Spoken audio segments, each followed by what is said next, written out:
झारखंड में छात्रवृत्ति का मुद्दा तुल पकड़ चुका है। ऐसे में विपक्षी पार्टियां सरकार पर हमलावर दिख रही है। वहीं आजसू छात्र विंग भी इस मामले को लेकर पिछले कई महीनों से सरकार से जवाब मांग रहा है। इसी क्रम में आजसू छात्र विंग ने पिछले दिनों राजधानी रांची की सड़कों पर शिक्षा के लिए भिक्षा आंदोलन को आगे बढ़ाते हुए आजसू की ओर से कल यानी मंगलवार को हजारीबाग में पैदल मार्च निकालने वाली है।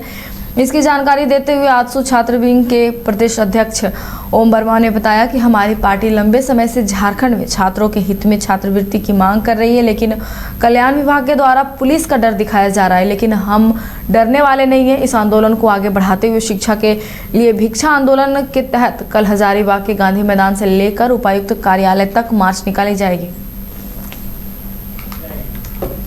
सर्वप्रथम आप सभी का आजसू पार्टी के प्रधान कार्यालय में हार्दिक अभिनंदन, हार्दिक स्वागत है। जैसा कि आप सभी को पता है, पिछले 4 महीना से लगातार अखिल झारखंड छात्र संघ आजसू लंबित 2024-25 की छात्रवृत्ति की मांग को लेकर सड़क से सदन तक हम लोग संघर्ष कर रहे हैं। सर्वप्रथम हमने कल्याण विभाग में जाकर ज्ञापन के माध्यम से उनसे आग्रह किया कि जो लंबित छात्रवृत्ति है उनको पैसा दिया जाए, और घेराव के माध्यम से अपनी बात को रखने का काम किया।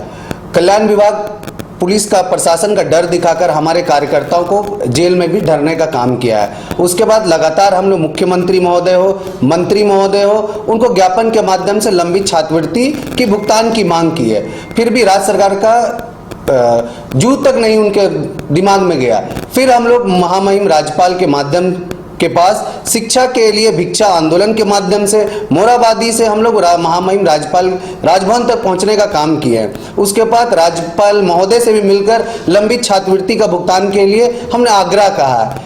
फिर जाके राज्य सरकार निद्रा में खुली है और उनके मंत्री 3 जिलों में अपनी बात को शोकॉज नोटिस डाले। इस शिक्षा के भिक्षा आंदोलन को लेकर चरणबद्ध आंदोलन पिछले कई महीनों से आजसू कर रही है। उसी को लेकर कल हजारीबाग की धरती पर गांधी मैदान मटवारी से उपायुक्त कार्यालय तक हम लोग शिक्षा का भिक्षा का आंदोलन कर रहे हैं। लगातार गिरिडीह में भी हम लोग शिक्षा का भिक्षा आंदोलन कर रहे हैं। उसी के क्रम में कल हजारीबाग में पूरे राज्य के 24 जिलों में शिक्षा के लिए भिक्षा आंदोलन के माध्यम से छात्रवृत्ति मांग को लेकर हम चरणबद्ध आंदोलन कर रहे हैं। आप देखेंगे कि हमारे विधायक जी भी सदन के अंदर छात्रवृत्ति की मांग को लेकर अपनी आवाज को बुलंद कर रहे हैं। लगातार आजसू छात्र संघ ने चरणबद्ध आंदोलन के माध्यम से बताने का काम करी कि राज्य सरकार जब तक लंबित जो छात्रवृत्ति का पैसा है अगर राज्य सरकार नहीं देगी तो इसको लेकर हम लोग पुरजोर आंदोलन करेंगे और चरणबद्ध आंदोलन करते हुए पूरे राज्य के छात्र और युवाओं को एकजुट करते आने वाले दिनों में मुख्यमंत्री आवास भी घेरने का काम करेंगे।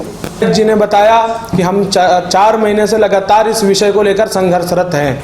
हमने सर्वप्रथम ई कल्याण ऑफिस में ज्ञापन देने का काम किया। उसके बाद हमने ई कल्याण ऑफिस का घेराव करने का काम किया, जिसमें मुझे और मेरे साथियों को डिटेन तक कर लिया गया। उसके बाद हमने निर्णय लिया कि हम राज्य स्तरीय आंदोलन बुलाएंगे और रांची की सड़कों में हमने 27 तारीख को एक जन सैलाब दिखाने का काम किया। आजसू छात्र संघ सभी छात्रों के साथ उस दिन राजभवन हम घेराव करने का काम किए। उसके बाद हमारा संगठन का योजना बना कि इस आंदोलन को हम हर एक जिला तक ले जाएंगे। उसी के निमित्त कल हजारीबाग में 9 तारीख को गांधी मैदान से लेकर उपायुक्त कार्यालय तक एक जन सैलाब हजारीबाग की धरती से एक नया उलगुलान कल होने जा रहा है। आप सभी मीडिया बंधुओं से और सभी छात्र छात्राओं से आपके चैनलों के माध्यम से आग्रह करता हूं कि सभी लोग हजारीबाग आए और इस सरकार को चेताए और ये चीज दिखाने का काम करे कि जिस सरकार को जिन हाथों में कलम पकड़ाना था वो सरकार हाथों में कटोरा पकड़ने पर मजबूर कर दी है। धन्यवाद।